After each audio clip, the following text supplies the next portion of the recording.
After Yumi and Tony got back together, Yumi felt awkward around him. She figured it was just because they hadn't seen each other in a while. The next day, while meeting with an illustrator about a project, Yumi ran into her ex, Jack. She knew instantly it wasn't a coincidence. The illustrator had clearly set it up, but she was back with Tony now. She hadn't told anyone yet, but she probably needed to tell Jack. Oblivious, Jack happily asked Yumi to dinner, hoping to win her back. Why get back with an ex when there are so many other guys out there? Jealousy and anger made Jack blurt out hurtful things. He thought to himself, if Yumi wouldn't take him back, it wasn't fair she got back with Tony either. He fought back tears, swallowing his frustration. He insisted on giving Yumi a ride home, but she refused, wanting to avoid any drama, and called a cab instead. When Jack tried to stop her, he accidentally fell off the car and broke his arm. So much for that ride. Yumi called Tony, saying a friend broke his arm and needed help, so she'd be late for their date. Tony's heart sank when he heard it was Jack. Even though Yumi said it was just a work coincidence, he felt uneasy. Jack felt humiliated and didn't want to make Yumi late. Yumi said she had to leave, but then she noticed Jack's shirt was ripped from the fall. He was still the same clumsy yet endearing guy she couldn't help but want to take care of. Memories flooded back,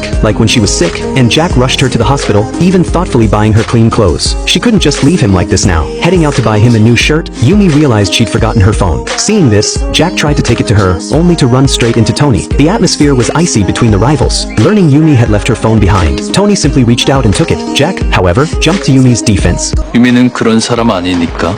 네? 쉽게 흔들리고 안 그럽니다.